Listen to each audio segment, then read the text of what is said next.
Okay, we are going to start now. Hello, ladies and gentlemen, distinguished guests. Good morning. Thank you for joining us today for this session on best practices and opportunities for ESCOs in ASEAN countries. My name is Rosa Garcia. I am Energy Efficiency Specialist at ESCO, and I will be the host for this session. First of all, I would like to thank our speakers, panelists, and representatives from the Association of Southeast Asian Nations, the Asian Center for Energy, and the Global ESCO Network for participating in the organization of this event that we hope opens new doors for energy efficiency in the region. We are delighted to have Dr. Nuki Agia Utama, Executive Director of ACE, in a pre-recorded video for the opening remarks. So thank you all panelists, speakers, and attendees today. And I wish you a very interesting and useful session. So please can go for the video. Ladies and gentlemen, on behalf of ASEAN Center for Energy, I would like to express my appreciation and convey my gratitude to all the participants for spending your valuable time in participating in this webinar of best practices for scaling energy efficiency with ESCOs, opportunities for ASEAN. We would also like to thank our partner, Sustainable Energy for All, for their cooperation in organizing today's webinar and continued support in the energy sector's development in the region. Ladies and gentlemen, the robust economic growth and rapid urbanization has increased the energy demand significantly in ASEAN. As one of the largest economic coalition, the region currently accounts for the 4% of the world's final electricity consumption share, and the electricity demand is growing at a rate of 6% per annum. The region is also expected to have 60% energy demand growth by 2040, even with reflecting COVID-19 impacts and structural economic shift towards lower energy intensity. With the challenges in meeting the increased energy demand and to maintain the sustainable growth that is responsible to the environment and social welfare, it is clear that energy efficiency is not only integral to the sustainable growth in the region, it is indeed also imperative for affordable energy use, competitive industries, appropriate usage of the region's finite energy resources, energy security issues, and also creating sustainable economy and job opportunities. Ladies and gentlemen, under the Bandar Seri Begawan Joint Declaration on Energy Security and Energy Transition, adopted by the 39 ASEAN Ministers on Energy meeting, ASEAN declared to intensify efforts on long-term energy and climate policy and planning to increase the rate of energy efficiency and conservation, expand RE source, and also deploy advanced, cleaner, and low-carbon energy technologies towards low greenhouse gas emission and climate resilient development. Today, we will look on the role of energy service companies, ESCO model, in the region for mobilizing finance and investment for energy efficiency and conservation projects. Participation of ESCOs is increasingly important as it can play a central role in supporting a range of technical and financial solutions for energy supply services. For instance, to provide access to financing, reducing the cost of the project cycle across capital and operational budget. It also has played a fundamental role in shifting the status quo on energy efficiency uptakes in energy supply and end use. Providing an enabling environment and market to ESCO remains one of the key challenges in ASEAN and globally towards higher participation and development of ESCO. Although some of the member states have supported a number of policy initiatives to foster the ESCO's industry, but in general, the development is still in early stage and needs a lot of support to get off the ground. Therefore, through this webinar, I hope all attendees will get to perceive the latest knowledge and practices on ESCO market development globally. Ladies and gentlemen, our webinar today will highlight the trends, challenges, best practices, and successful ESCO models in developed and also developing countries, which I hope it can inspire ASEAN member states to to promote and deploy ESCOs.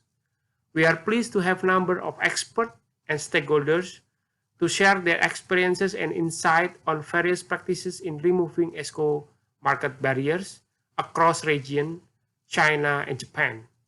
Additionally, we will have discussion session with the ASEAN Development Bank and also International Energy Agency on suitable measures and pathways for ASEAN to enhance the role of ESCOs and its market. Therefore, we would like to encourage all participants to be active in the discussion session. Lastly, we wish you all a fruitful sharing session today in this webinar. Please stay safe and healthy. Thank you very much for your kind attention.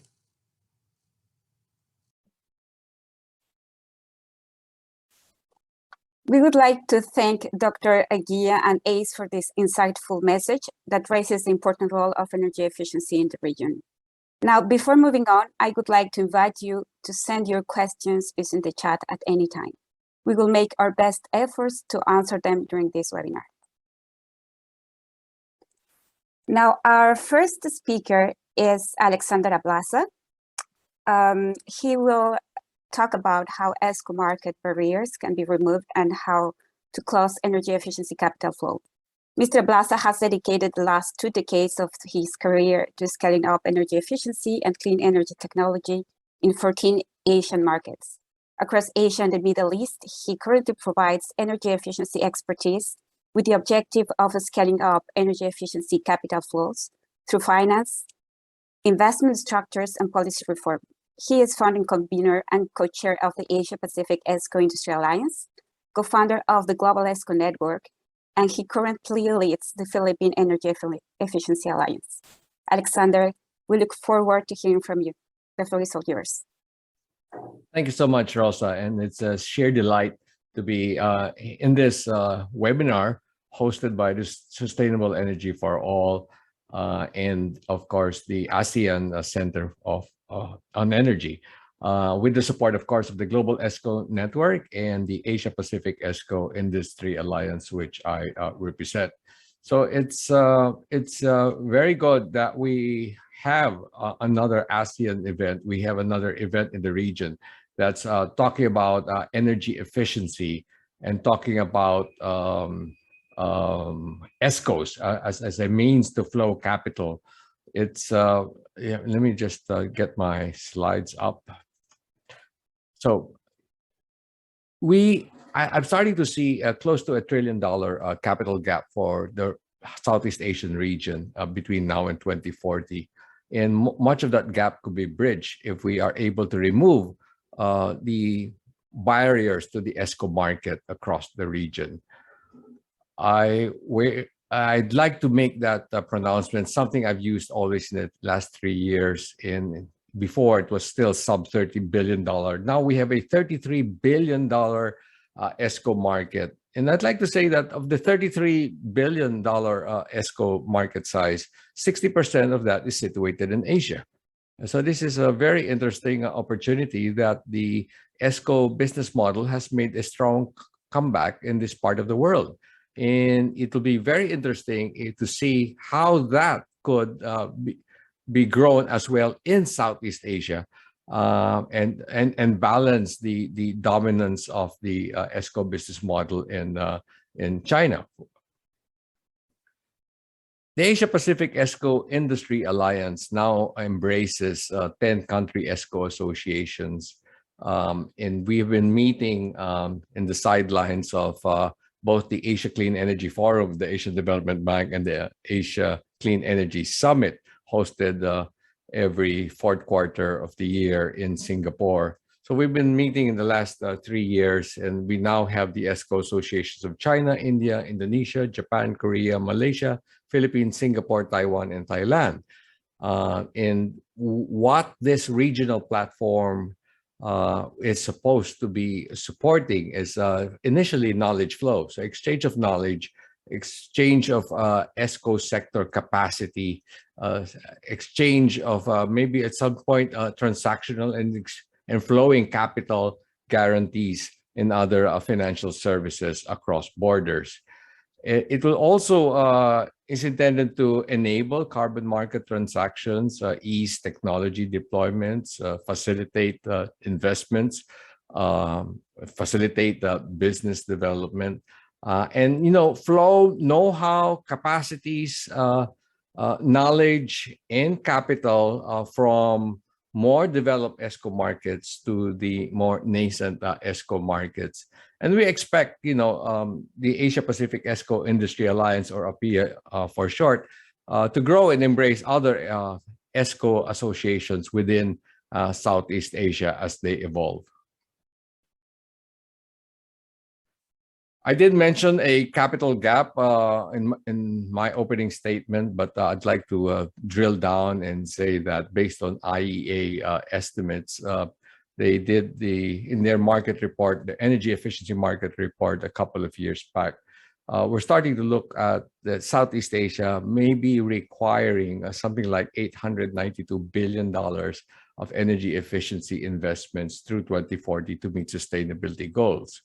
And this is a huge figure, largely still in the commercial, industrial, and public use.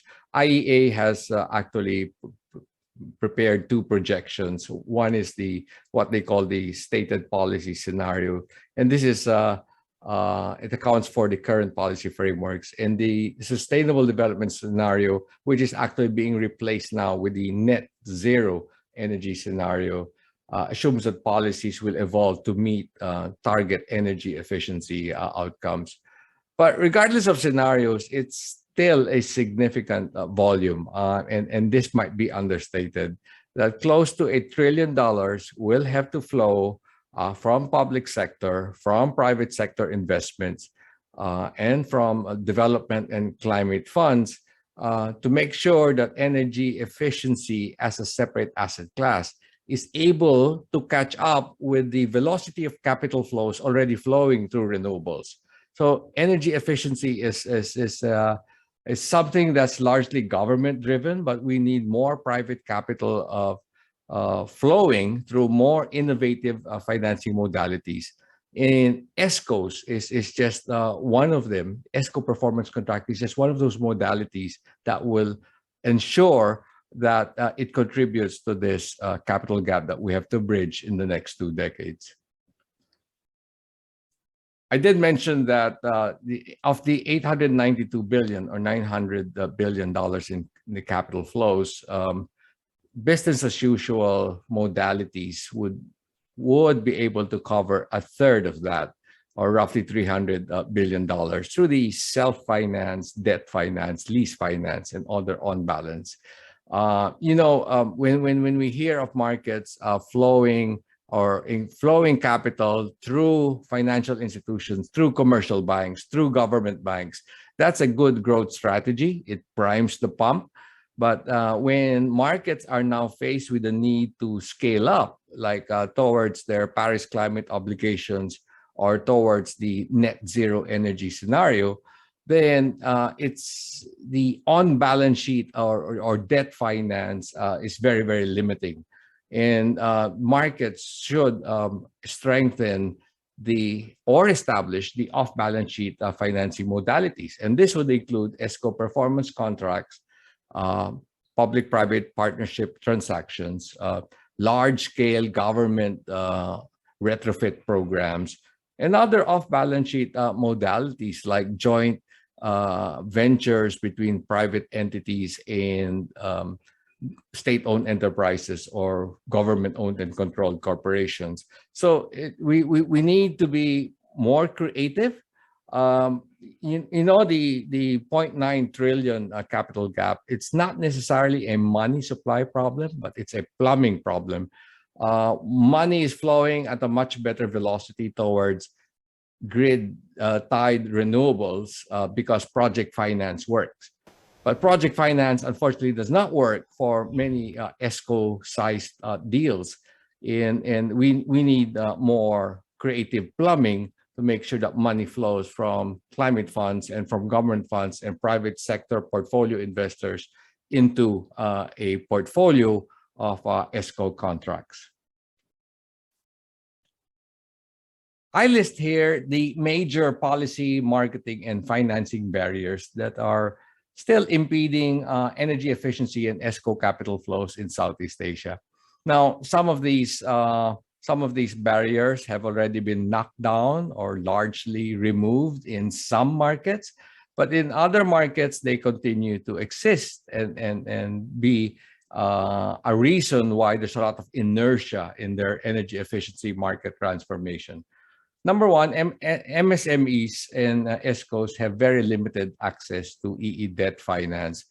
And I've seen this again and again and again when governments are trying to push capital flows through debt finance. ESCOs, the few ESCOs that may be credit-worthy enough to borrow, typically max out their credit limits after 3 project loans or 4 project loans, and they have to wait for their 10-year money to flow back to their treasury before they are able to borrow again. EE consumption thresholds for EE obligations are just too high. We need to review many energy efficiency and energy conservation laws in the region. In Singapore, it's still pegged at 54 terajoules. In Indonesia, there are attempts to reduce the consumption threshold from 6,000 tons of oil equivalent to 4,000 tons of oil equivalent under an amended law. But the numbers are still huge. We need consumption thresholds that would be more inclusive, that will capture more SMEs, that will capture large, medium-sized energy end users, and not just the very large industrial or very large commercial end users meeting the consumption threshold. Most of the markets in ASEAN have a delayed phase out of energy subsidies. There are only 2 markets in the region that have successfully removed or effectively removed most of the subsidies, and that's Singapore and the Philippines. But the rest of the countries are still in the process of phasing out. Thailand, Malaysia, Indonesia, Vietnam. Most of them are still in the process of phasing out energy subsidies, which are affecting commercial viability of ESCO and energy efficiency investments. Next, the ESCO project investments need access to find fiscal incentives. Take the case, I was developing a PPP transaction in Malaysia, and because the street lighting tariff was just so low, we needed viability gap funding for a private investor to get investment grade returns. So low tariff means that fiscal incentives are needed to offset or compensate the lack of commercial viability or attractiveness of certain energy efficiency or ESCO investments. Third, many ESCO markets have no equity and guarantee providers. And so, this is a severe lack in many markets. And then this is in more mature ESCO markets, you start to see this, but in the more nascent markets, they are non-existent. Next, ESCO accreditation systems need to be strengthened. Some have removed, some have relaxed, some have put back in force. Accreditation, registration, or certification systems for energy service companies by the government, or some are being done by the ESCO associations themselves. So we need some discipline or regulatory framework where the rest of the customers can put their trust in, right? If there's an ESCO accreditation system, a credible system that would support the ESCO sector. Next is the ESCO sector needs to build capacities. Still, while ESCOs exist, there's a severe lack in trained and certified professionals, whether it's in measurement and verification protocol, whether it's in the conduct of investment grade or detailed energy audits, whether it's in negotiating performance contracts. Many of the ESCOs are lacking, and people, because of the shortage, people are just are turning camps and then joining other ESCOs in tighter labor or workforce markets. Lastly, government procurement and budgeting typically disallow ESCO contracts. So in some markets, not all, government agencies remain unable to award ESCO performance contracts or do multi-year contracting or be able to use savings without reverting it back to the treasury. So it's all about mobilizing the $0.9 trillion through both on-balance sheet and off-balance sheet. And we say a third will be flowing to on-balance sheet. And we should continue to strengthen these channels, right? Whether it's the self-finance, the large corporates, or whether the banks will still roll out loans and leasing companies to still roll out lease finance. We should strengthen the right side of the screen, which is on-balance sheet finance, and strengthen the ESCO performance contracting market, strengthen the PPP, BOT, and joint venture, portfolio investments, and also the special market channels that I've listed in this page. So let's very quickly go through it. Self-financed, this is plain vanilla. Many large corporations are doing their energy efficiency retrofits by financing without getting an ESCO to finance. They procure technology, solutions, products, and services, and immediately it lands on their balance sheet as assets. The debt and lease finance come in two variants, at least two variants. The left-hand side of the screen, you see the guaranteed saving model, where the end user or the host entity is the borrower or lessee of EE loans from a financial institution. And this is typically how the US ESCO market grew. On the right-hand side of the screen, which we typically call the French model, we have the shared savings model, where the ESCO arranges finance and is now borrowing for energy efficiency from a bank and putting it on its balance sheet and sparing the end user from doing so. So this is very, very typical in emerging ESCO markets. Typically, it starts with the guaranteed savings model, and then it graduates towards the shared savings models when the financial markets are growing in maturity and have more sophisticated lending towards ESCO-friendly loans, right? And then what's emerging in many markets is the third-party investor, where a third-party investor owns the ESCO project assets. And it could be they will invest in a portfolio of 30, 40, 50 ESCO contracts across different project sites. Now, the third-party investor could either be a project company, a special purpose vehicle, an equity provider. It could be a government fund. It could be a super ESCO structure. It could be a state-owned enterprise, or it could be a private sector portfolio investor that's attracting both equity capital from corporate shareholders or debt finance from financial institutions. So this is the aggregation model that's emerging.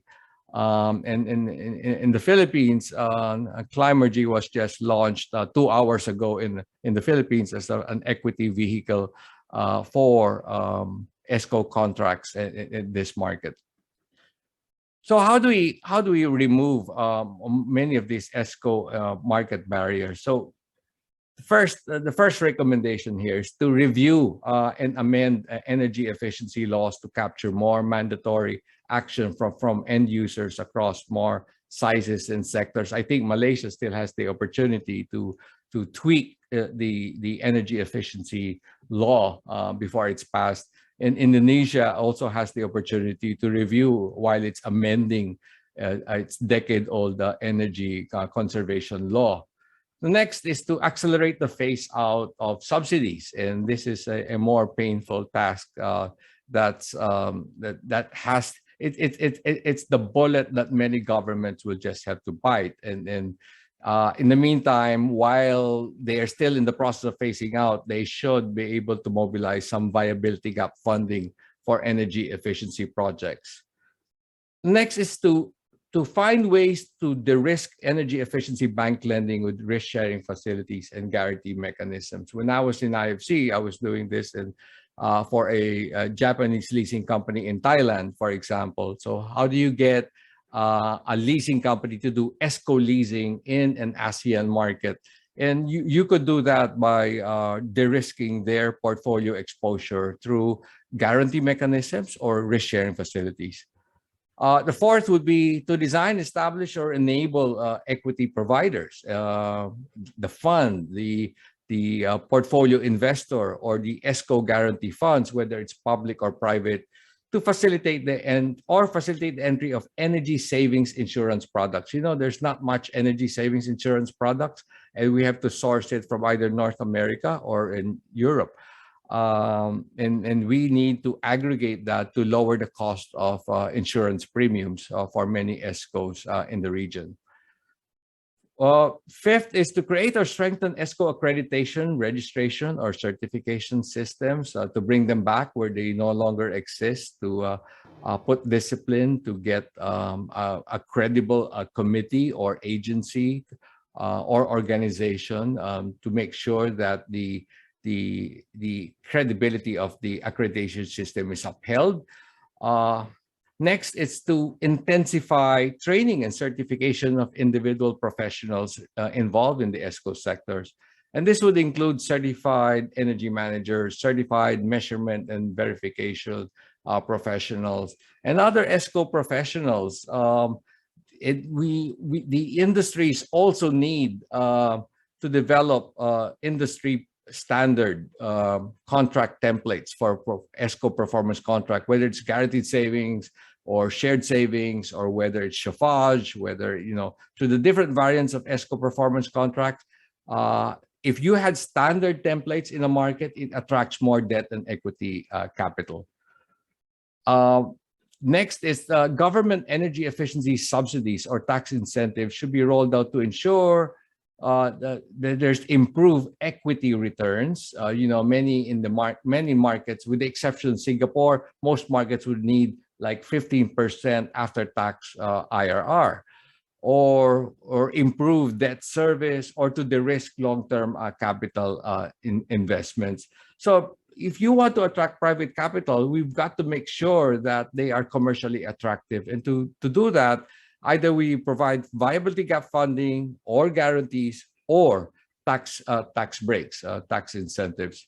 Lastly, we have to correct many procurement rules in some, not all, ASEAN governments to allow procurement and budgeting for ESCO performance contracts, for PPP transactions and JV agreements, to allow multi-year contracting, to allow government agencies to utilize savings to pay an ESCO or to procure EE technology solutions and services, so that the savings do not revert to the treasury of such agency. So these are the 8 recommendations to knocking down. Like I say, it may apply to some countries, but some countries have already succeeded in knocking down or removing the barriers. So just key takeaways before I hand it over back to Rosa. Southeast Asia will need to mobilize close to $1 trillion in energy efficiency capital through 2040 by removing barriers to innovative financial modalities. And next, a robust energy and efficiency and ESCO policy and incentive framework and strengthen ESCO industry can flow either debt, equity, and guarantees to propel ESCO market growth. Lastly, we need government to expand procurement and financing modalities, because this is really very effective in jumpstarting the ESCO industry. So I stop there, and if there's an opportunity later in the discussions, I'll be happy to answer your questions. So thank you all for your kind attention. Back to you, Rosa. Thank you, Alexander, for those key messages that let us see the challenge for closing the energy efficiency capital gap if we are to meet the climate targets. It is definitely urgent that we be creative, as you say, and engage all the stakeholders, public and private. Now, in the interest of time, we are going to move on, but we look forward to having a deep discussion on this in the future with you.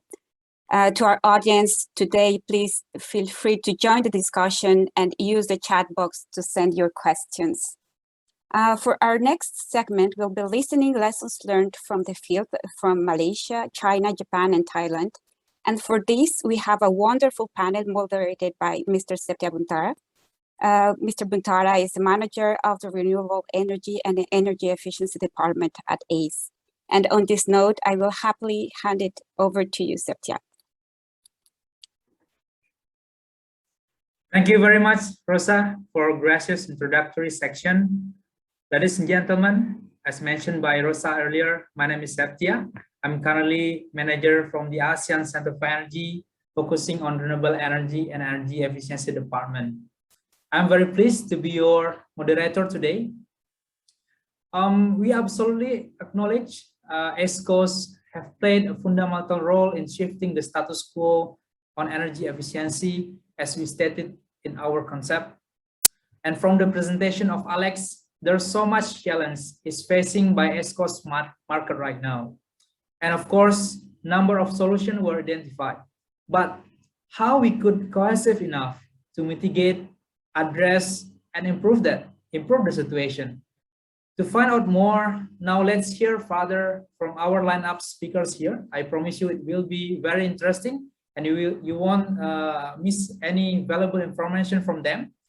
First, we have Dr. Soren Lutken.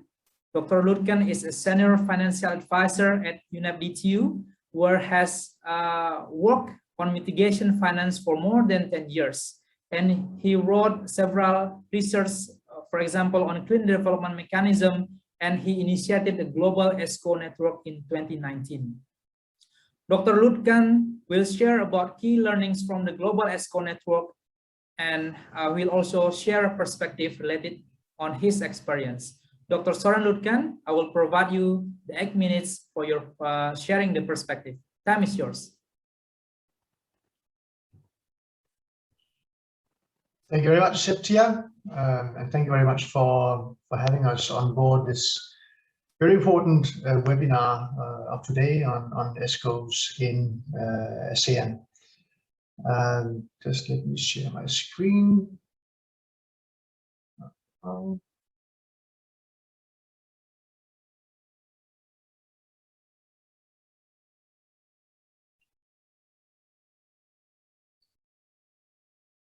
Here we go. So, as you say, Septia, I'm going to share the learnings from the Global ESCO Network, which is a relatively new organization. We were established in 2020. In fact, we started discussing the establishment of the Global ESCO Network back in 2019, and Alex will know, because he was part of the small group of what we call the founding fathers of the Global ESCO Network back in 2019. But we really got it going in the beginning of 2020, and we've been expanding ever since, now having 29 partners all over the globe. As you can see here, we are, well, at least we can now call ourselves global. We are covering 80% of all ESCO associations, because we're only organizing ESCO associations, not ESCOs directly. That is the job of the national ESCO associations. So we are partnering with ESCO associations throughout the world, and in the process, I believe that we're filling a gap or two. I will take not even a helicopter's perspective, but I think a satellite perspective here to cover the whole globe, as we are global. Many of the points that Alex has raised in his presentation in the beginning are in fact underscoring so the general points that I'm going to make. So Alex has provided the detail. I'm going to provide the overview. First of all, what we see with also as a basis for, in fact, founding the Global ESCO Network was the observation that ESCOs are generally not present on the global climate change agenda, even though energy efficiency as such has been the longest standing topic on climate change discussions back from the 1990s, where renewable energies were really not competitive, but where energy efficiency was even then termed as the first fuel, and already then also providing good returns on investment in emissions reduction. But the ESCO as such, the business model linked to energy efficiency, was not and still remains out of the focus or discussions in the climate change context. So that was what we wanted to change, to bring more concreteness into the energy efficiency agenda and discussions. The second gap we're trying to fill here is that there was no forum for ESCO associations exchanges among each other. We would very much like to provide that platform to allow ESCO associations across the globe to exchange experience from their national markets on all those regulatory barriers and challenges that Alex just lined out here in the beginning.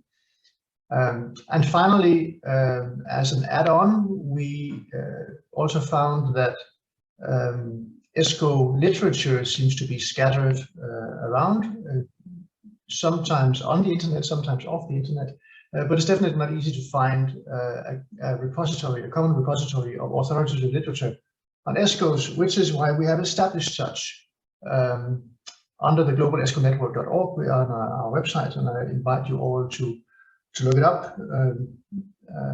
I'm told that it's useful, so I hope you will share that view. So what are we learning in the Global ESCO Network? And we are still learning. I mean, we are a new organization, and we are still on a steep learning curve. One thing that is very obvious, I think, to everyone is that energy efficiency does not happen sufficiently quickly by itself, and needs regulatory intervention in order to reach those efficiency gains that we are hoping for. I know that the IEA will also later present the requirements on energy efficiency improvements in order to achieve the Paris Agreement objectives. We are not there. We are far from reaching those energy efficiency improvement levels that we need, and in order to reach that, we must depend on regulatory intervention.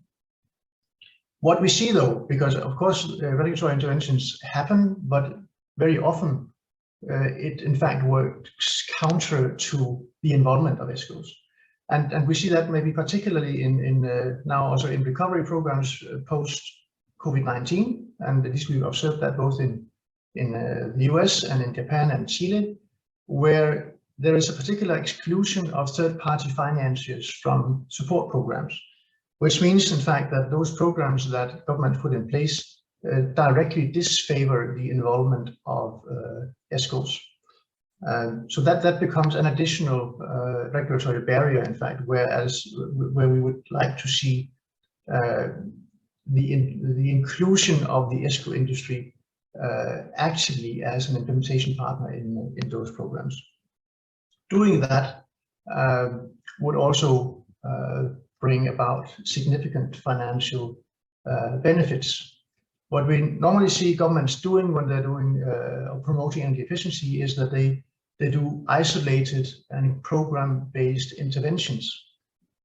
And in fact, what they do with those interventions, support programs for exchanging different types of equipment, is that they turn a generally profitable intervention into an expense for the government. So what could have been a profitable emissions reduction activity becomes a short-term, because it's expensive, and temporary, and maybe also some very often shifting from focus to focus, temporary interventions that is not really creating a stable market that the ESCOs are requiring. Because ESCOs, as also Alex lined out here, is not one intervention or one piece of legislation or regulatory framework that is required. It is in fact an entire ecosystem that needs to be built in order to make the ESCOs thrive in a market. So there needs to be attention to the fact that this is strategic. When if you want the ESCO industry built as an essential element or the central element of energy efficiency policies, it is a long-term strategic effort. If this is acknowledged, it also very nicely links into the NDC processes, the nationally determined contributions processes under the Paris Agreement, that are also very long-term. So what we are proposing here is that energy efficiency should be a long-term strategic effort by governments in which the ESCOs are integrated. So what we're currently doing as part of our analytical work is we are currently analyzing all those regulatory barriers that Alex also lined up in the beginning. We do that analysis through dialogues with our network members, and we map not only existing barriers in regulation, but we also map barriers in non-existing regulation. And I know that sounds a bit odd. That's the regulation that does not exist, but which could be put in place in order to promote the ESCO and the ESCO business. Of course, that sounds a bit odd. Any business would like regulation that makes their intervention or their business compulsory. We know that from, I'm sure that when seat belts were introduced in cars, that was a bonanza for the seatbelt manufacturers. And of course, any business would want to have that kind of regulation in place. If governments are serious about their energy efficiency targets, they should in fact consider energy efficiency investments in exactly the same way as seat belts were considered back in the 60s or 70s. If we want to achieve the energy efficiency gains, we must put in place regulation that promotes the ESCO business. And that is why we also analyze barriers in non-existing regulation. This is work that is ongoing. We hope we come out with a report on this, benchmarking barriers across different countries that we have been in dialogue with our ESCO associations throughout all over the planet in mapping out sometime in March next year. So I invite you to keep abreast of our activities on our globalesconetwork.org website, and I thank you very much for your attention. Wow, thank you very much, Dr. Soren. There's so much useful information that we can extract from the presentation. And from your sharing, we noted that we need expansion of support for ESCO, support, for example, from regulatory aspect for ESCO, which require holistic ecosystem to improve in the future. That's a very useful information and a lot of aspects that we can further discuss. Don't worry for the participants. Dr. Soren will come back again for the next section. He will lead the discussion. Now let's move on to the next speaker. We have Mr. Zulkifli Zahari, the president of Malaysia Association of Energy Service Company, or MISCO. Mr. Zulkifli has 13 years of experience in the field, and he is the one who initiated many discussions related on ESCO, and is the founder of and managing director of Z Corporation and ESCO, which is part of a diversified Z group of company in Malaysia. Mr. Zulkifli will share to you observation from Malaysia's ESCO market in the public section, in public sector. This is a very important aspect to represent the situation in ASEAN, particularly in Malaysia. Mr. Zulkifli, I would like to provide you your 8 minutes to share your perspective. Time is yours, please. Thank you.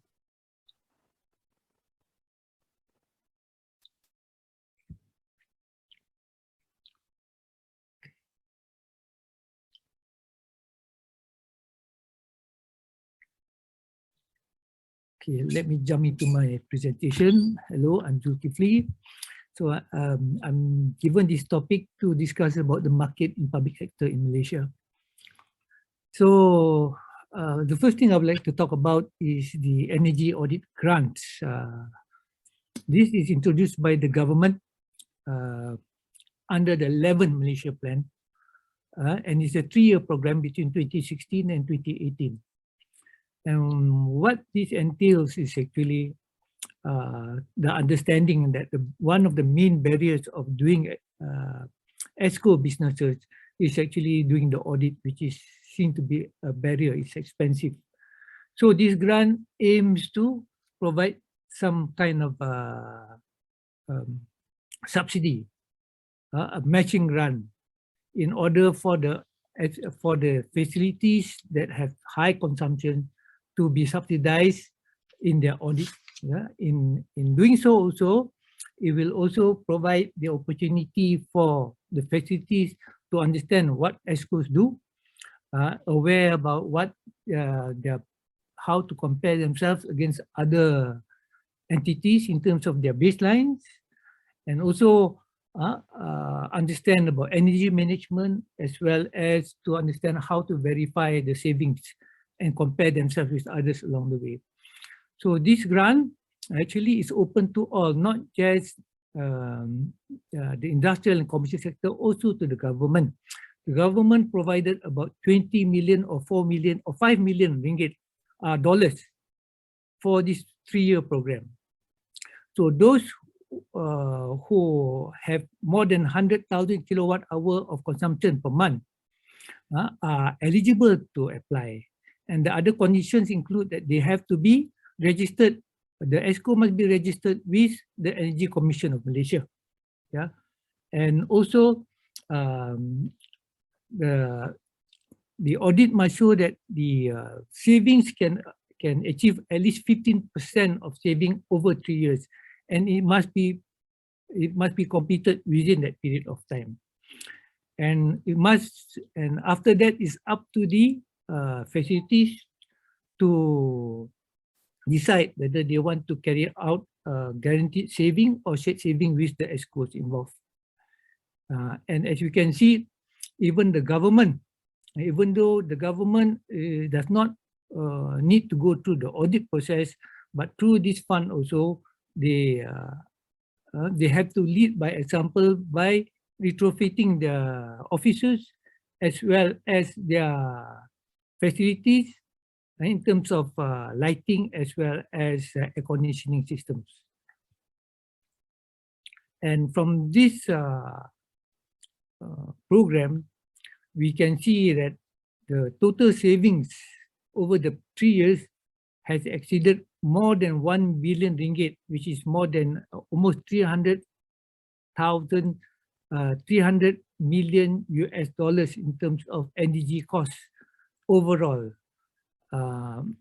So in terms of government buildings, even though they are less significant, it's only 1%, but then it still provides the opening for ESCOs to offer the services to the government. So out of this success, the government has offered for the next period of Malaysia Plan, the 12th Malaysia Plan, a total of 20 million ringgit, 20 million USD, which is about 86 million Malaysian ringgit over a 5-year period. And this applies to the same concept too. But this time around, we have only one regulation that is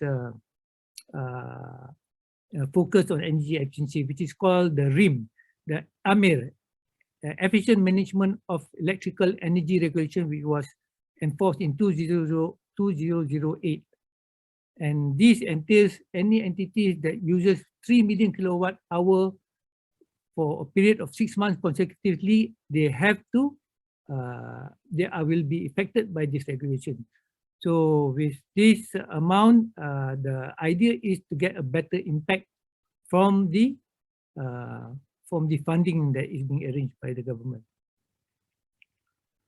And of course, in general, the purpose of this is the most important thing is to create awareness, to get buy-in from all the energy users in understanding the audits and to, of course, provide the financial assistance that is required very much in these ESCO businesses, and understanding what it means by setting a baseline, and of course to implement the energy saving measures, and to ensure that the electrical energy achieved can be measured through an auditor report.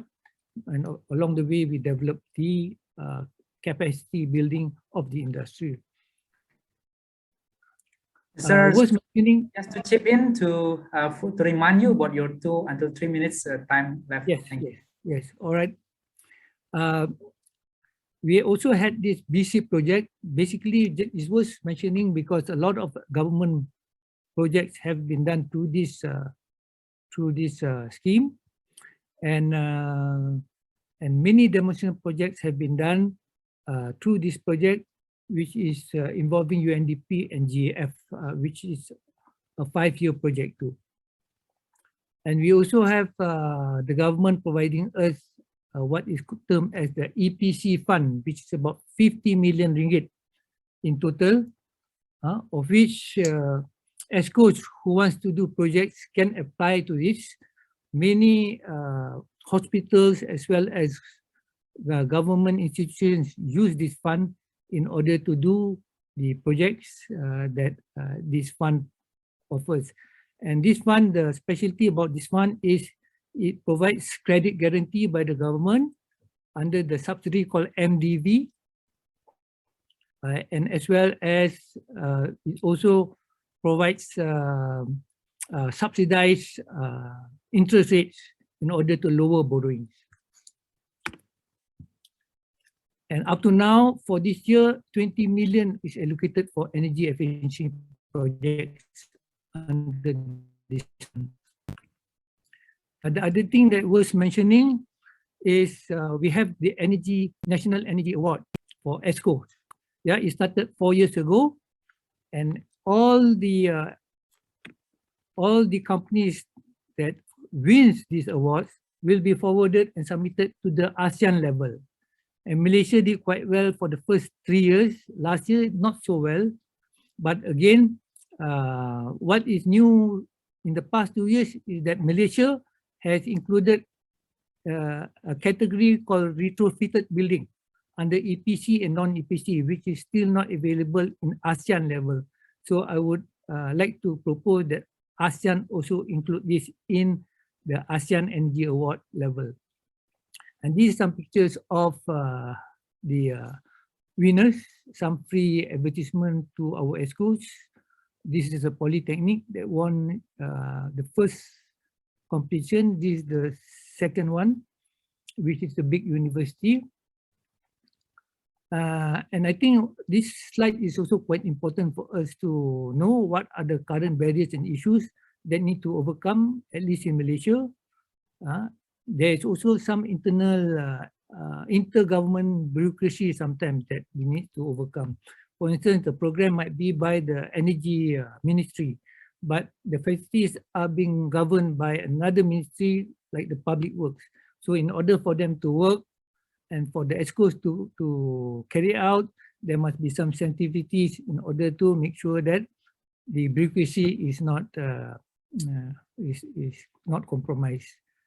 Number 2, ESCO registration criteria with Energy Commission is not compatible with MESCO. We have different criteria. I think Malaysia has got one of the most energy ESCOs in the world, because we have almost 250 ESCOs registered by the government, whereas MESCO has only 70 members, because the Energy Commission only requires those who are registered as energy managers and some equipment in order to qualify as ESCOs. The next one, EPC template of government, is still unresolved. So in order for us to actually do business with the government, we need to have a template, and that template, there are a lot of issues that are still pending. And of course, dedicated ESCOs for offering facilities to government facilities with existing and ongoing contracts with facility management concession companies, is difficult to define the lines. So many facilities have got facilities management already, unless the facilities management company does the ESCO business themselves, dedicated ESCO will be difficult to actually look into offering their services. And finally, the government fiscal budget system is an obstacle for EPC, meaning to say the government only pays for the energy cost, but the benefits of the ESCOs that was brought about by the project, the mechanism for the saving payments is still not resolved. So with that, thank you very much for listening to my sharing. Thank you. Thank you very much, Mr. Zulkifli. We received a lot of interesting information. For example, how valuable the estimated saving by pursuing the ESCO in Malaysia, including number of supports existing in Malaysia. We have received a question to you from our participants. Apologies, we might not pick all. One of the question is about, does the technology used need to be green certified in Malaysia to participate in the program that you mentioned? So would you like to share your sharing on this? Thank you.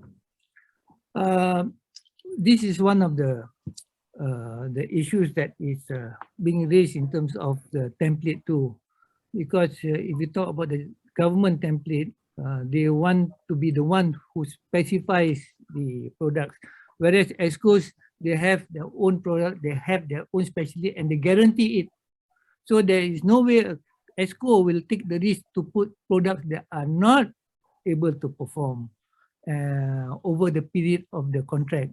So they are automatically required to make sure that the quality of the products are good, and they will have back-to-back warranty with the supplier of such products. So Malaysia does not have a proper body to say that what is green or not, but we have under the Green Tech Corporation a library to say that these are green products.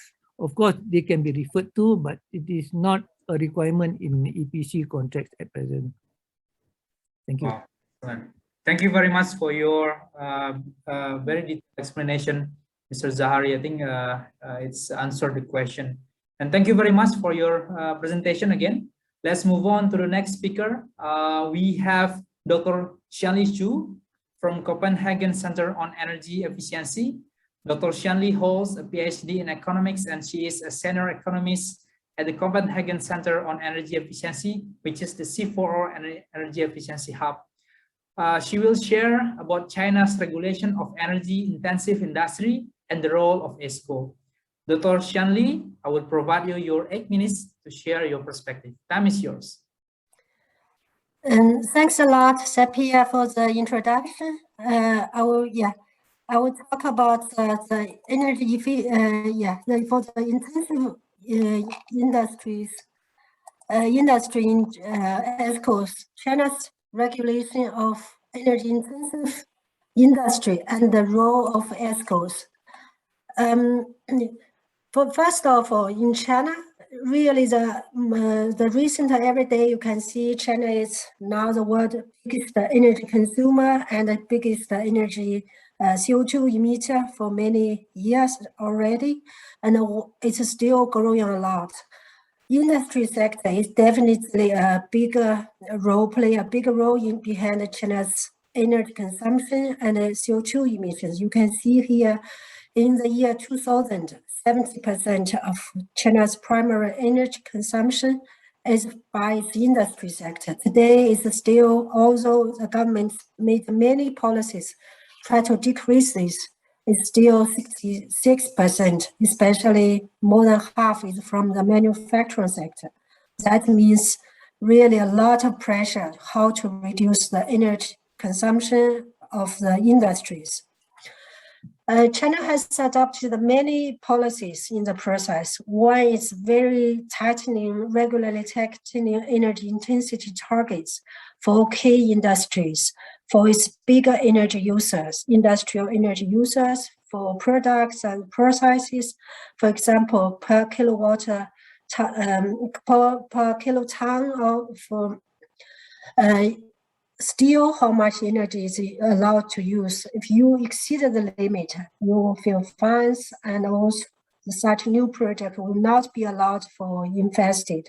So you can see for the Since 2006, the government have regularly set up such targets for the industrial sector, energy intensity targets, and also a lot of focus on the bigger energy users.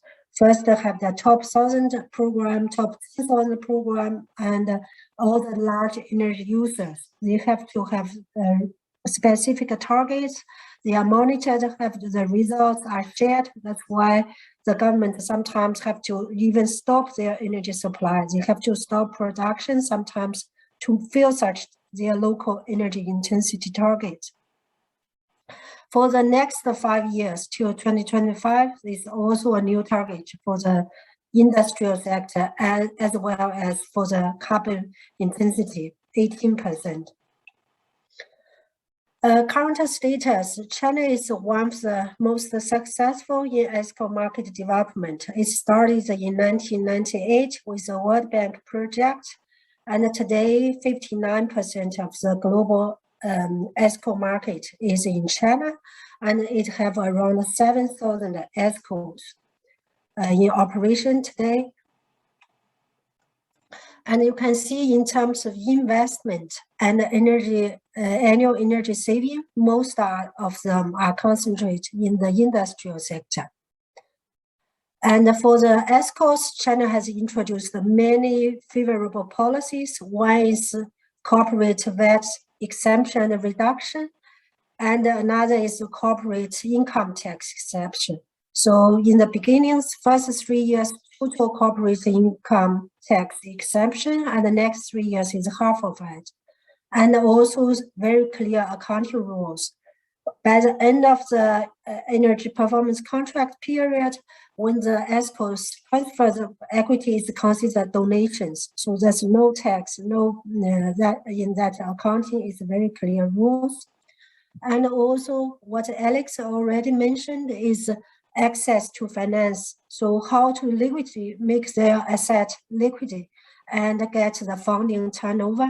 So in China, it's like you can ESCOs can use their assets, expected income as collateral to get bank loans, and also risk sharing to give financial guarantees for these ESCO EPC projects and the transaction platforms. So they can transfer, ESCOs can sell their EPC assets to others and get their funding back.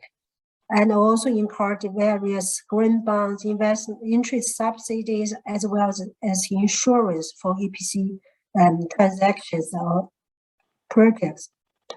And for the next, the new policy trend is, as the ESCO market is expanding and so huge in China, the government is trying to phase out subsidies. Instead, it's used the very strict limits for enterprise energy use emissions in both of intensity and the absolute term to reduce their, so use the demand driven, and also encourages this major Chinese banks are introduce such leasing and also financial windows to give loans for such energy efficiency projects.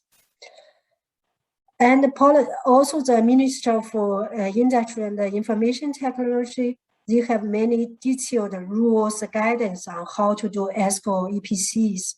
So one is like how you do the energy audit or energy saving diagnosis in key industries, and what are the technology catalogs. So make a very detailed rules or guidance on how to do this. Dr. Xi, apologize to interrupt. You will have 2 minutes left. Thank you. Yeah, thank you. Yeah.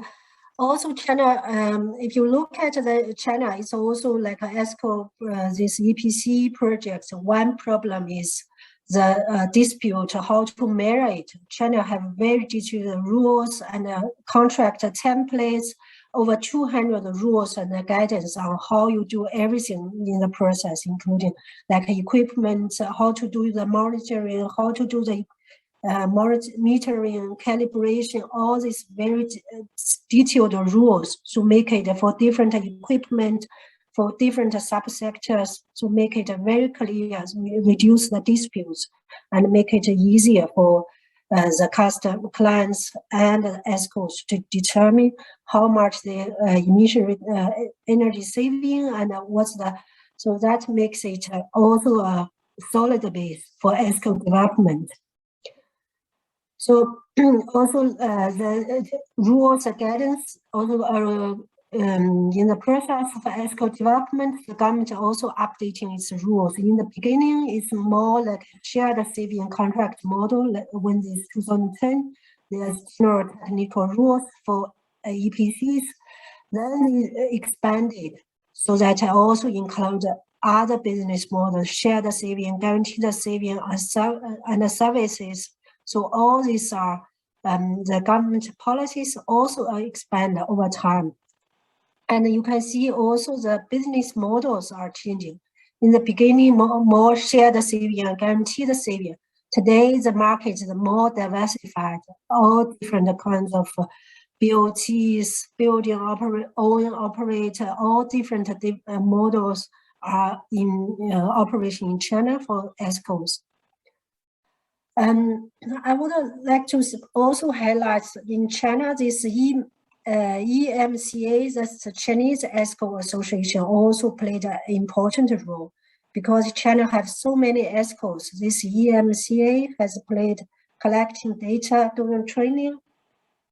So it's also a very important role in the association.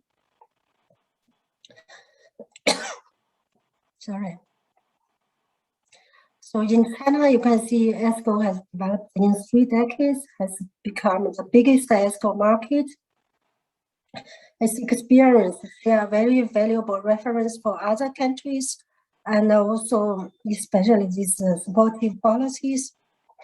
And also China is pledged to peak its carbon emissions and energy, and also carbon neutrality. So these ambitious goals is a big basis for solid basis for further ESCO development. Thank you. Oh, that's an excellent presentation and informative slide, Dr. Shi. And we noted how interestingly the involvement of the available support in enable energy saving incentive in reducing the EI, including to set standard for ESCO savings. Thank you very much, Dr. Xianli, for your informative presentation. Now let's move on to the next speaker. We have the president and head of President of Japan Association of Energy Service Company, or JESCO, Mr. Tetsuya Maekawa. He will share about revitalizing the ESCO market in Japan on NDC perspective. Mr. Maekawa, I will provide you your 8 minutes. The floor is yours. Okay, thank you. Can you hear me? Yes, we can hear you. Can you see my screen? Perfect. Okay. So first of all, thank you very much for a chance to introduce Japanese situation of ESCOs in this important seminars. I have to talk about the revitalizing the ESCO market in Japan, essential roles from the NDC perspective. First of all, I have to confess that Japan's ESCO market is very small. Apart from China, Japan is included in this other part, and maybe the share is less than 2% in the world. And as for the proportion of the public sector and private sector, this is a customer of the ESCO. This is a source from the IEA. This portion of 39% comes from the public as a world base, and even in the United States, many of the ESCO customer is the public sector. And this graph shows the trend of the Japanese ESCO market since 1998. And maybe most of you do not think it is growing. Maybe it is not growing. And this is a share of the ESCO customers. Half of it is from the commercial sector, and almost 40% is from the industry sectors. And major part is basically ESP, we call it, This is a kind of the shared saving service of ESCO plus energy sales at the same time. Then I will talk about the history of Japan, of ESCOs. It is imported from the United States in the year of 1996, and there are various supportive measures from the government. And I will explain you. 3 ministries helped, supported ESCO so far. One is Ministry of Economy, Trade and Industry. They have the law of energy efficiency, and they have revised the ordinance of this law. And the content is that there is an obligation for the large energy consuming facilities to study procuring ESCO service. But unfortunately, this is not the obligation. It is a kind of the obligation of effort. So not so many of the industry or customers do not think about this ordinance. Next one is from the Ministry of Environment. They have provided environmentally friendly procurement law. In this law, there is an article that governmental buildings shall procure ESCO service, but as a reality, there has never been applied for 13 years. I will explain you this later. And finally, Ministry of Land Infrastructure and Transportation provided operation manual for procurement of ESCO service for public buildings. But because of there are no application of ESCOs for 13 years, this operation manuals has not been utilized for 13 years as well. So as for the central government, there are no procurement since 2007, but the local government has been a very big customer of ESCOs, including Tokyo, Osaka, Yokohama. They have provided a large market for ESCOs, but major projects have already been finished. And the next one is national universities and other independent governmental institutions. They have procured several projects of ESCOs a year.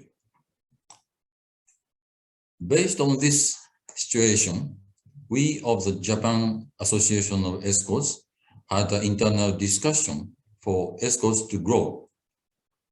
One is ESCO should be mentioned in nationally determined contribution of Japan along with other influential countries. Next one is buildings of central government should not refuse ESCO. We have started the discussion with government or with the Ministry of Environment about these issues. Next one is for our side. Japanese ESCOs have appealed pay from the saving too much. But in the era of carbon neutral, we should put much more stress on the performance guarantee. In other words, performance guarantee should represent ESCO's advantage. I will explain you this in the next slide.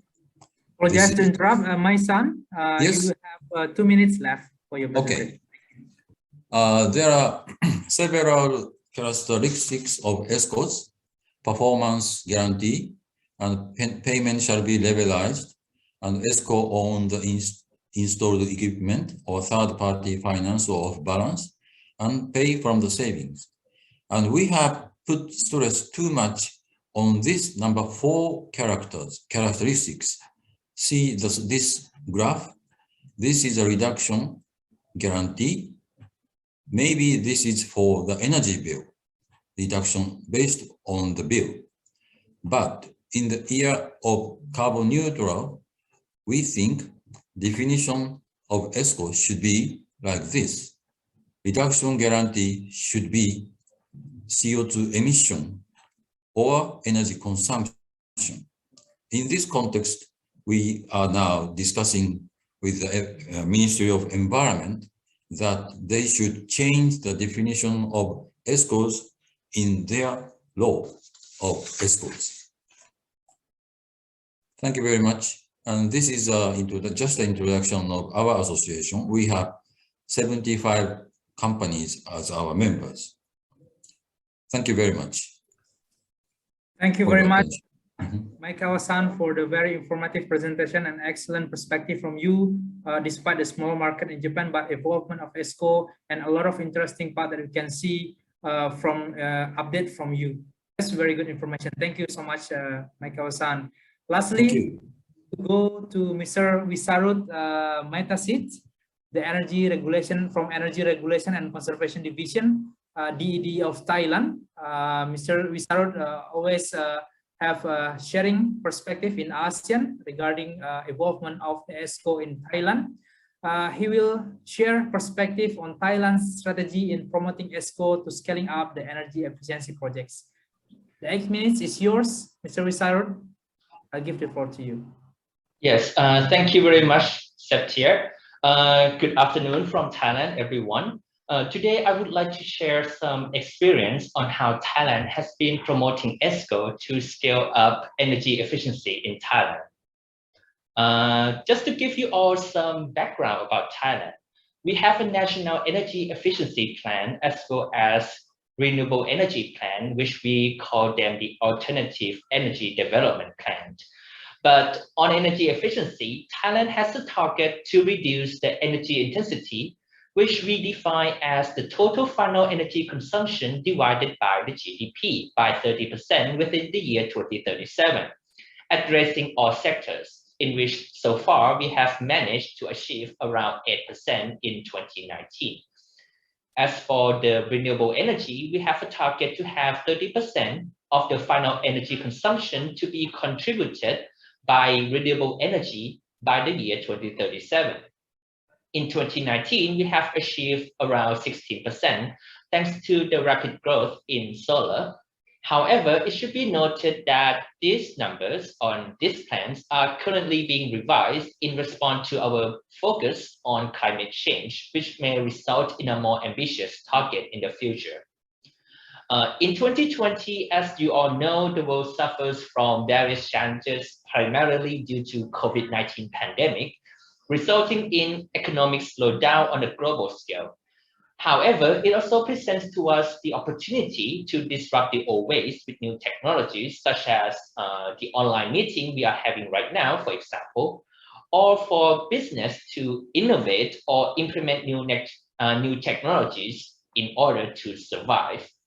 As such, the Thai government has been formulating plans and measures to be implemented to make use of the opportunities to help mitigate the problems caused by the pandemic and the economic slowdown. The measures range from revising national energy plan, promoting digital transformation, and as Alexander has mentioned earlier, innovative market mechanism is also in play. And of course, ESCO, or energy service companies, will be playing an important role here as well. The Thai government, in fact, has been promoting ESCO in many ways for almost 2 decades now.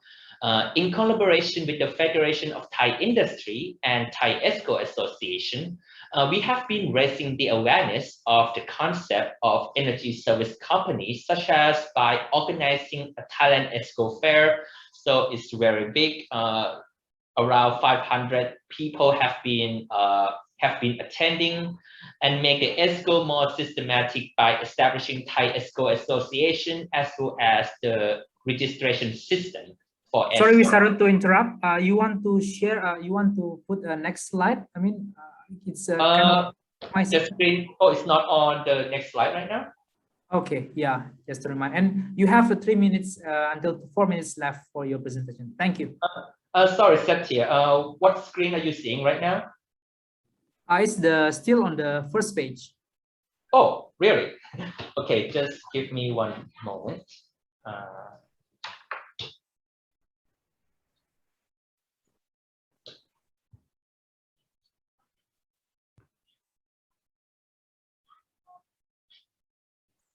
Okay, I think I was on this page. Can you see the page now?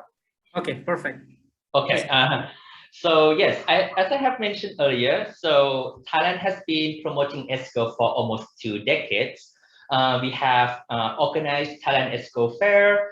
We have been making ESCO more systematic by establishing Thai ESCO Association as well as a registration system. We have also sponsored activities such as capacity buildings, networking through executive forums and business matching for ESCO in many regions in Thailand, as well as we have tried to standardize the code of practice, the energy performance contract, investment grade audit, as well as the M&V methodologies to ensure that all registered ESCO operate under the same standards. We also provide ESCO with various financial incentives, ranging from tax incentive with the help of the Thailand's Board of Investment, or we just call them BOI in Thailand, in which the ESCO projects are eligible from tax exemption and other non-tax incentives. We also provide ESCO with a dedicated financial program called the ESCO Fund, which provides funding for venture capital of ESCO companies, equity investment, which we will go and invest around 5 to 50%, but no more than 50%, as well as equipment leasing, which ESCO may use to leverage on their EE project financing. Besides that, ESCO are also eligible for other financial schemes such as soft loan programs, subsidy programs, and more. And for the upcoming years, just like many other countries, we are going to go a step further by opening up a government sector as one of the future markets for ESCOs. The government buildings, as you may know, have a lot of energy saving potential, primarily because they have difficulties in changing to energy efficient equipment due to procurement rules or having to buy the cheapest equipment and the lack of funding. We believe that the shared saving schemes by ESCO may provide the government buildings with much needed funding and save on energy costs, which currently is at around 1.4 billion USD per year nationally. In order to do so, however, we need to solve the problems regarding the government procurement process and how the budget earmarked for utility may be used. We have been in discussion with related agencies in order to accommodate the way ESCO operates. At the same time, we are also trying to streamline the ESCO process so that when the public ESCO becomes feasible, it may be done with ease. And I think I'm running out of time, so that's it from me. Thank you very much for your attention. And of course, if you have any further questions, please feel free to send me an email at the email shown on the screen right now. Back to you, Satyar. Thank you. That's absolutely interesting, Mr. Ruth, how we see what is happening in us in Thailand regarding the support on ESCO, how we move further and take benefit by implementing ESCO. Thank you very much. Thank you very much, all speakers under my session today. For the next discussion will be led by Dr. Soren Lutken. We will see what can fit in the ASEAN context from our discussion, also perspective from the expert from the next section. I would like to hand over the floor to Dr. Soren for the interest of time. Dr. Soren, time is yours. Thank you very much, Septia, again. And in the interest of time, I will move quickly. We have a panel of discussants for this last session, consisting of Ms. Cornelia Schenk from the International Energy Agency, as well as Mr. Jivan Acharya from the Asian Development Bank. We will start with Cornelia Schenk, who is an energy efficiency policy analyst at the IEA's Energy Efficiency for Emerging Economies team. She's been with the IEA for more than 10 years. She has 10 years of experience in international technical cooperation projects in Sub-Saharan Africa, the Caribbean and Southeast Asia, Before she joined the IEA, she worked as a sustainable energy specialist in the Caribbean Center for Renewable Energy and Energy Efficiency and the Austrian Development Agency. She has a background in environmental technology and international affairs, as well as in international law and clean energy finance. Cornelia, I know you have a short presentation. Please share that. Good morning and good afternoon, everyone.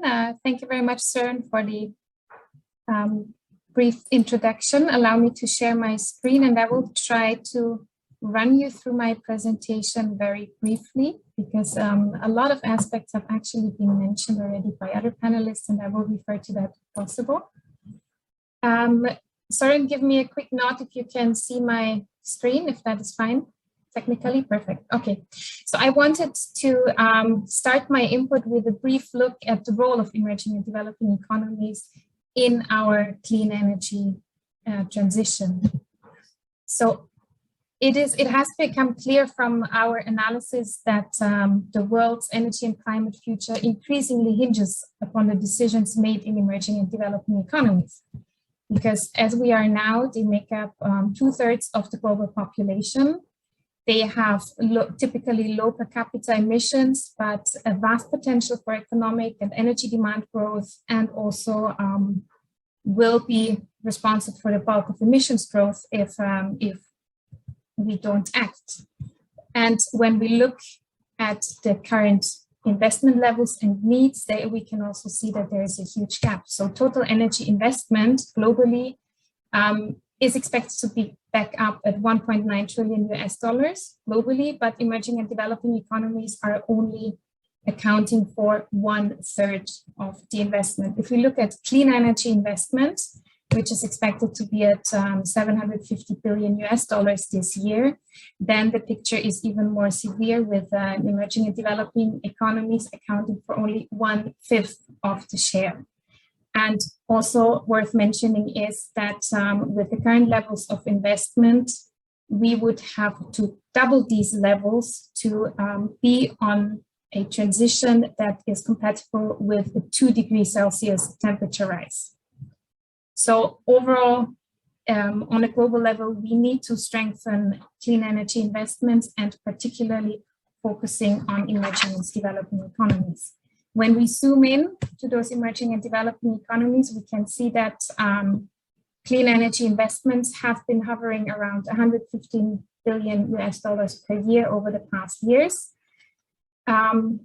We would need a massive surge in clean energy investment to put us on a pathway that is consistent with net zero emissions by 2050, an increase by above more than 7 times above $1 trillion is required to put us on the right track.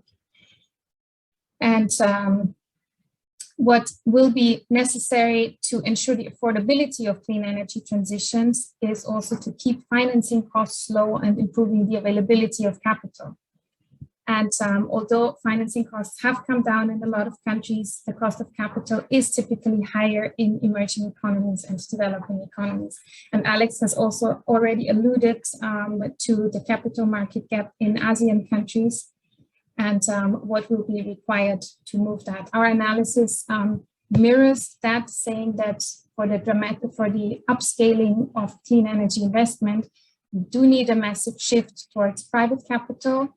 So about 70% of clean energy investments need to be financed by private sources, and off-balance sheet financing is becoming increasingly important, as Alex also has mentioned in his presentation, and we need a shift towards higher shares of debt financing. Now, when we look at energy efficiency investments globally, we can see a positive trend in 2021. So we have a 10% increase in energy investments in 2021 compared to the previous year, which is based on governmental recovery spending, stronger policies, and also an upward trend in economic activities overall. But it is by far not enough to put us on the net zero emissions pathway. So overall investment would need to triple by 2030 to put us on that pathway. It does show a market opportunity for ESCOs if the governmental policies are conducive to this development, as Søren also had mentioned in his presentation. But we need to substantially scale up our efforts. Right now, efficiency plays a prominent role in government clean energy and sustainable recovery spending. So over the next 3 years of announced spending plans, efficiency makes up 2/3 of total annual spending. So around $260 billion out of the total 400 billion that has been checked by our sustainable recovery tracker. However, we have to say that this is regionally unbalanced and rather concentrated in regions and countries which have strong governmental policies. When we look at the global ESCO market growth, we can see that in 2020, the market has been rather resilient and showed even some 6% growth in 2020, up to a level of $33 billion, which was already mentioned today. And the growth can be mostly attributed to positive market developments in China, which now accounts for a market share of 59%. In other markets, we see some upward trends, for instance, in the United Arab Emirates, Middle East, and a few other countries. But for most ESCO markets, 2020 has meant a stagnation or even a decline. And the market trends depend to a large degree on the governmental support and also on the sector involved in these developments. And what we also found from our annual ESCO market survey is that the COVID-19 pandemic and related crisis has not necessarily changed the market barriers and challenges for ESCOs, but in some areas exacerbated existing challenges. But we can also see that a lot of ESCOs have resorted to new and innovative solutions and to new ways of doing business. And this is another interesting trend that I wanted to share with you, is that digitalization is actually taking efficiency to new levels. We have seen in our market survey that a lot of ESCOs have resorted to more digital means, both in doing their own operations and running their own operations, but also in interacting with their clients in monitoring and reporting and verification, and that this has already improved business models and helped stabilize businesses. We can overall see a trend that the stock of connected devices that can be used for enhanced control and automation in this year already surpassed the number of people on the planet and is expected to reach 9 billion by the end of this year. And this digital infrastructure can be used to accelerate energy efficiency implementation and expand the scope of energy efficiency beyond end users and towards wider system services, and can also provide new business opportunities for ESCOs. We can see here in the graph that there is a substantial increase of venture capital flows with early stage venture capital investments in digital efficiency startups of around $900 million in 2020, which is an increase of 20% compared to the previous year. And digital efficiency startups already make up almost 2/3 of all energy startups globally. So Cornelia, this is... I am sorry to interrupt. Could you please make the final remarks? Thank you. I wanted to actually finish on that note, just to mention that digitalization can be a very interesting trend and a good opportunity for ESCOs for the future. And that's my main points. Thank you very much.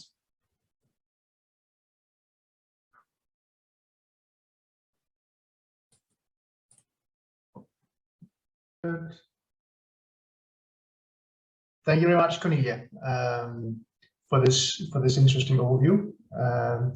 I would like to come back to you afterwards, just to also maybe give a comment on the previous interventions that we had in the first session, so to open the discussion also with our panelists. But before that, Mr. Jivan Nakaria from the Asian Development Bank also has a short intervention here as introduction to the discussion panel.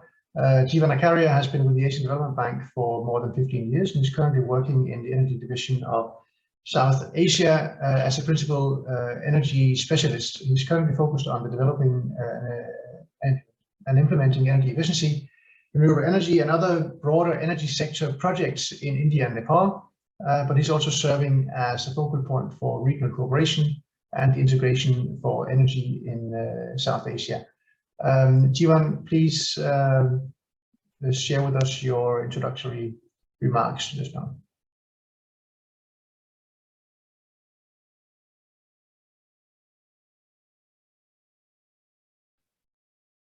You are muted, Jivan. Okay. Good. So first of all, I would like to thank the organizers for inviting me to this very important webinar. Because Alex has already put forward what are the issues and barriers and why it is so important for the region, whether it's a Southeast Asia or ASEAN region or for the rest of the other regions in Asia Pacific and also outside. Also we also heard from Cornelia about some of the real numbers from IEA. But what I wanted to mention here is that I'll be very brief and just wanted to mention that there are two important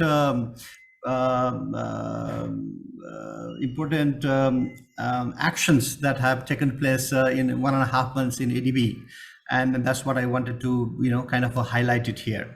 One is that our new energy policy has been approved in October this year. And the good news is that there is so much of focus on this clean energy, especially on this energy efficiency. So this is a very, very important part of it in terms of what kind of the feedback that we received from our stakeholders within ADB and also with the governments and also the private sector and others. So that was something that I wanted to mention, that we are fully on board to get this moving, and then we'll improve our activities and actions on that one even further. And then these actions on our energy policy focuses on, of course, on the promotion of renewable energy, and greater focus is also on the demand side of energy efficiency. And also helping on the capacity building on the policy side of it, regulatory aspect of it, and also of course the financing of our investments, of course, which is being a bank, which is also very, very important part of it. The other highlight that I wanted to mention here is that our ADB has also increased or enhanced our investment for $100 billion up to 2030. So this is the real number that we ourselves will also be tracking, and also the rest of the other stakeholders will also be tracking in terms of how well we are doing in making these resources available for this area. This is broadly for all the climate change aspect of it, but nevertheless, most of it will go for mitigation. Of course, we will also focus on the adaptation. But these two numbers to me are very, very important to express our ADB's support and commitment for these areas. And we have done lots of projects in various countries in promoting renewable energy and energy efficiency.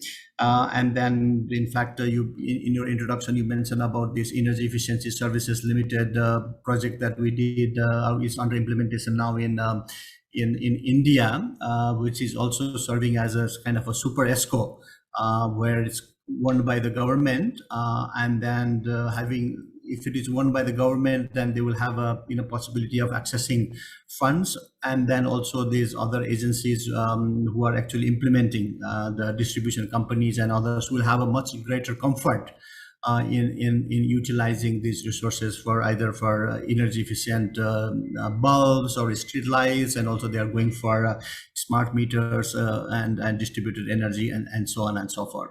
So what I see is that from ADB side, we are, just let me just reiterate that we are very interested and we are very committed in providing our support to our developing member countries in ASEAN and also in others. And then the range of our support and assistance varies, and depending on the countries, whatever they need and want, and we can add value, and that will always be available to provide that support. And then some of these, again, these barriers that Alex also mentioned at the beginning, especially on the regulatory side of it, the targets and also leveling, and also providing some kind of innovative financing are something which is very close to our heart, and then we'll also be doing it in moving this one forward. So with a very short introduction, let me stop it here. And then what is important is to, if there's any questions that that you'll be looking for from ADB side, we'll be happy to do that one as well. So let me stop it here. Soren, back to you. Thank you. Thank you very much, Stephen, for this overview and for introducing also ADB's increasing involvement in energy efficiency. I would like to open the floor both to you, Stephen, and Cornelia, to maybe raise questions to our panelists from the former panel on how, well, the subject, the central subject of the webinar today. How do we promote ESCOs and their role in ASEAN countries to improve energy efficiency investments more generally? Is that a question that both you, Cornelia, and Johan would like to answer, try to answer, or maybe put forward also to our panelists for a general discussion on how do we move forward with a general ESCO agenda in ASEAN countries?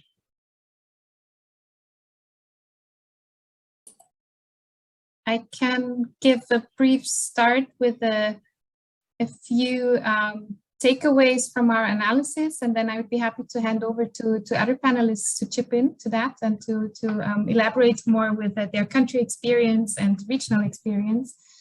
But what we have seen from our analysis is that clear targets, governmental policies that are long-term and that are strategic, and ecosystem support from governments are very important to provide a signal both to consumers and also incentivize energy efficiency investment. So what Jian Shu mentioned for the Chinese ESCO market is one example of long-term strategic support that worked very well in building up the market over time. We also see that the involvement of public sector institutions and also financing institutions, be it from the development finance side, climate finance side, but also at a later stage, commercial financing institutions chipping into the picture, is very important to leverage and unlock private ESCO and capital mobilization. Sometimes this requires capacity building on all fronts. So this is one of the accompanying measures that I mentioned before for the evolving ecosystem that are required. Another important point is reducing transaction costs, which was mentioned also by other presenters in finding standardization of contractual arrangements, possibly of financing models and financing protocols, but also monitoring, reporting, and verification. And I would say there are a number of different ESCO market models that have been applied in different countries. I would not want to give a recommendation for one model over the other, but I would say that it is very important that we keep analyzing why these models work in which markets, what are the success factors, and to keep enforcing a experience exchange between those actors that were directly involved in this development. Thanks a lot. Thank you, Cornelia. Yeah, yes, let me also add a few things there. See, when I started working in the operations, And then I always wanted to see how can we move this agenda forward, and an institution like ADB, how can we make a difference? But when I started talking to the stakeholders and our also government clients and also some of these ESCOs as well, the biggest problem I see, I mean, again, it varies from country to country and region to region, from subsector to subsector. There is because unless and until there is a very strong regulatory requirement from the governments to implement these energy efficiency measures, it still remains a kind of a voluntary practice and activities for these countries, for these institutions. So to me, that is the kind of a starting point, having a countries to put up a very, very strong and very strong, ambitious kind of a target and requirements for the equipment manufacturers, to the industries, to the commercials, and all other let's say end user consumers, so that they will be kind of forced to use this more efficient equipment. And and that will create the demand where ESCOs can come in and offer their technology and their support and services to these clients to make it happen. Now these countries are coming forward with those targets and then regulatory requirements, but either that is not good enough or they are not effectively implemented. So, and unless and until these things are not really enforced, so then ESCOs will not be able to find that their market to implement that. When they are there, they have the technology, they have the knowledge, and some of them will have also the access to financing. But because that market is not there, they are not being able to move as fast. So that's to me is a number one.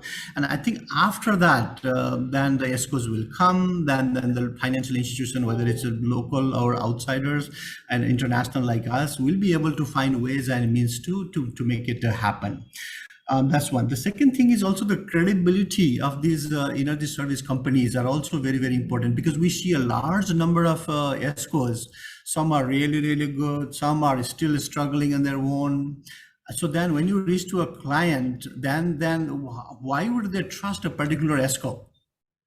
So I think that's where, development organization like all of us should be able to enhance or increase the confidence of these clients to go for those ESCOs to be able to do that, because they will be signing a kind of a long-term contracts for this energy saving, and then this payment and all those kind of things will be tied to that one. So this confidence level is, to me, is also very important. And this is where in India, as I mentioned earlier, we started with the government kind of a super ESCO, because the confidence level will be much higher, because they know that it's a government one. But that will not solve all the problem, and then we really need the private sector to get into in this space. Financing, especially on the innovative financing, remains a challenge. And then for us, we will not be able to go and finance individual ESCOs, because their amount of money that they would need may be small. So then we'll have to go through another aggregator or a local financial institution to be able to do that one. And there are some of these local banks who will be able to consolidate, aggregate those requirements, and then they will be able to pass that one. So I think, these are some of the things that, I just wanted to supplement to what Cornelia has mentioned there. Let me stop it here. There are a few things, but I think maybe others can chime in as well. Thank you. Thank you very much, Jeevan. If I may just add my own observation here before I open the floor to the panelists from the former panel.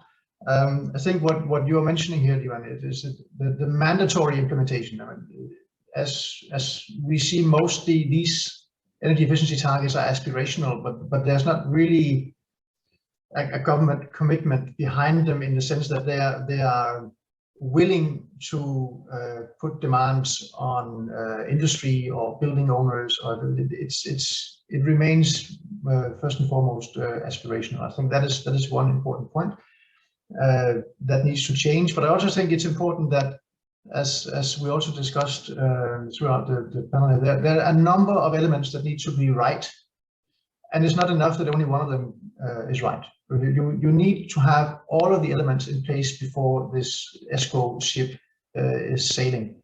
And I think there is not sufficient understanding of that among policymakers, that they need to commit to the entire package. And maybe we need to be better at making clear what is the entire package that they need to buy into in order to get this market going for real. With that, I would like to open the floor to our panelists from the forum panel for comments to what has been presented here in this last session. Anyone volunteering? Yeah. Otherwise, I will ask. Yeah, sure. Yeah. Yes. I mentioned in my presentation just now that we have a single regulation called the EMIR in order to regulate energy efficiency. That has been done for 12 years. But the truth of the matter is enforcing it is very difficult. Up to now, after 12 years, only 60% compliance. And why is that so? I think one of the key issues remain is capacity building is still lacking. There's still not enough expertise in terms of numbers. I mean, energy efficiency is something that has to have the participation on a very big scale as against renewable energy. So we need to look into capacity building. In order for capacity building to take place, there's also needs to be a buy-in in understanding what energy efficiency is all about by both the public and private sector. In many big events that we see, most of the time when we talk about energy, trying to get everybody's national determined contribution, we always talk about renewable energy, very little about energy efficiency. That is because there's lack of understanding about energy efficiency. And Malaysia is about to have a new act next year, which is called the Energy Efficiency and Conservation Act, a proper act which covers thermal. Right now, we don't have enough thermal energy managers. We are only starting to work with Japan to train the trainers, and of course, Mexico also starting. And this law will not be effective as well if we do not have enough capacity. So one of the things that I would like to promote is further collaboration in order to capacity build amongst ourselves, exchange expertise amongst ourselves, and I think the governments have got a big role in order to make sure that awareness and the buy-in into energy efficiency is accepted in a larger scale, especially the industry. Governments also know that they have to lead by examples. Every government needs to lead by example. And the simple objective is if you have a big facility, if you have a big ministry, you need to save energy. And you need to facilitate the EPC form of model. You must be able to talk to the stakeholders like MySchool and so on. How can it be eased off? Because it's no more traditionally that the money comes from you. It is us who's investing. Yet they may want us to do performance bond and things like that, which is something that's added to our burden of financial constraints already to fund the project. ESCOs bring capital and expertise in order to come up with a turnkey solution, and at the same time, Malaysia can meet its national determined contribution, which is 45% unconditional. And I think we're still very far from that. So I think that is my take on what we should do. Thank you. Thank you very much, Sue. And I can see Alex is also. Yes. Yeah, Alex, please. Yes, thanks, Saren. And I'd like to build on Zul Zahari's statement that we need to work together as a region, and maybe beyond Southeast Asia and involved. And I'm very happy that there are two APAEC members here, ESCO and MyESCO, supporting this webinar. But this is exactly it. It's collaboration. From one country, there's certain expertise on financing. There's some expertise from measurement and verification. There's some expertise on whacking the big stick and dangling big carrots as far as government policy is concerned. So if we combine this know-how and in a regional platform in a more collaborative way, through, let's say, ASEAN Center for Energy, IEA being a catalyst for that, APAEC being the platform, we could accelerate the market and policy reforms across the region. So there's really value in broadening, and I would say even beyond Southeast Asia, and embrace the needs of the rest of Asia Pacific, like Japan, Korea, even China and India. And if we work together, we could accelerate each other's market transformation, and especially enabling and as ESCO markets capital flows, enabling policies, enabling market conditions. Thank you, Soren. Thank you very much, Alex. Anybody else from the panel wants to come in here? It seems not. I have one question from one of our participants asking, in the question between renewable energy and energy efficiency, and which one should we prioritize to curb carbon emissions, and why?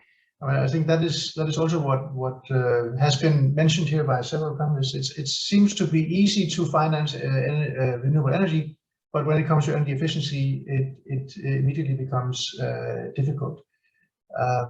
Any comments on that question? Sorry, Soren, if I'm chiming in again, but I'd like to make a comment. I'm starting to grow and gather evidence right now that in many markets, many Southeast Asian markets, the capital requirement for energy efficiency is more than double that of renewable energy. And while private capital is already moving at a steady velocity towards renewable energy, there's very little private capital flow in energy efficiency. So I think that we really need government, private sector, civil society, and development players really working together to solve that impasse where energy efficiency capital flows, which is more than double that of renewable energy for any market, whether it's a developed or emerging market. Thanks, Alex. And if I may offer my 2 cents here also, one of the reasons why one of the observations, the first observations by the Global ESCO Network was when we were established, was that the problem with energy efficiency is the fragmentation of technology. And there's hundreds, if not thousands, of different technologies, which makes it very, very difficult to make a uniform approach, as you can do with solar energy or wind energy. That is immediately conceivable what we're talking about. But energy efficiency is a blurred picture, and I'm sure also from a financing perspective, G1 would agree to that. Which is why we think that the ESCO is in fact the answer. We're not looking at the technology here, but at the intervention model instead, and we try to market that in fact in climate change context as this is the energy efficiency technology. The technology is in fact the implementation model and not the underlying nuts and bolts that go into the actual projects. We are really getting to an end here. I don't know, G1, if you want to come in with a final comment on that, then I will wrap up this final session here and hand back the mic to our organizers. Right. No, I just wanted to mention that, I want everybody to leave this webinar with a message that energy efficiency is important. It is the lowest hanging fruit available from the cost point of view, from the cost per ton of CO2 reduction, from the payback period point of view. It is the lowest hanging fruit, but it has been there for a very, very long time. Some say it's now becoming like a rotten fruit because it has been there, but we have not been able to reap the benefits of this one. So it should not be energy efficiency is the first thing that all of us should do. But then that alone is not sufficient, and we know what the barriers are. So that's why we need to go for renewables. And again, within renewables, so there are various technologies. And then maybe on top of that, there are so many other things to do. But energy efficiency should always remain the first thing that you should look at. And then if that doesn't meet, then you move to the next one, because the cost per moving forward there. And I also would like to really thank everybody here, because this should be a kind of a joint effort from the government, from the private sector, financial institutions, research organizations, and all other stakeholders. All of us should continue working together and move this agenda forward. And we really don't have a choice, but we really have to work together. We are working, and I think we should continue doing it, and then maybe be able to. Then we all will benefit out of it. And once again, we'd like to thank the organizers for this event from my side as well. Thank you. Back to you. Thank you, Jivan, and thank you also, Cornelia. I would like to hand back the floor to Rosa for the final remarks. Thank you so much, Søren. Jivan and Cornelia, that was a great way to capitalize on the experience, and I am sure that this will inspire countries in the region to develop ESCOs. Now we have arrived to the end of this webinar, and for this I would like to invite my colleague Alvin Jose, Principal Energy Specialist with ESCO, to deliver the closing remarks and wrap up this session. Alvin, the floor is yours. Thank you, Rosa. Good morning to everyone from snowy Vienna. And it is going to be a close of the business day in Asia, so I won't keep everyone too long. First of all, I would like to thank everyone for participating. Apologies for going a bit over the time, but all worth it, because this was very good and rich information being shared and discussions. From the SE4All side, I would like to thank all the presenters, the speakers, moderators for participating in this event. I would like to make a special mention to ASEAN Center for Energy for collaborating with us on this. This is not going to be the first or the last. This is going to be a series of events. The message is very clear. The energy efficiency market in the region is, as Alexander says, close to $1 trillion US opportunity. Now, how the ESCOs can actually fill this opportunity is the big questions, and how we can actually now create a market for more ESCO participation is the bigger question. And I think, at least from the SE4All side, we would like to keep this conversation ongoing. The intention for this webinar was to showcase some of the best practices. We saw how Malaysia has been doing their efforts, China through its regulatory policies, Thailand through its ESCO network, and we saw how Jivan from ADB mentioned about how India is creating the super ESCO market. So we have different lessons learned from the region that we have been shared, and hopefully we can now continue this conversation sometime next year to see what are the latest updates that we can see. I really like what Alexander mentioned about looking at markets beyond Asia and see how the lessons learned from outside Asia can be now used in the region as well. So with that, I would like to close this webinar. Thank you very much once again for participating, and we'll see you soon. Till then, be safe and have a good evening. Bye-bye. Thank you. Thank you very much, and see you next year.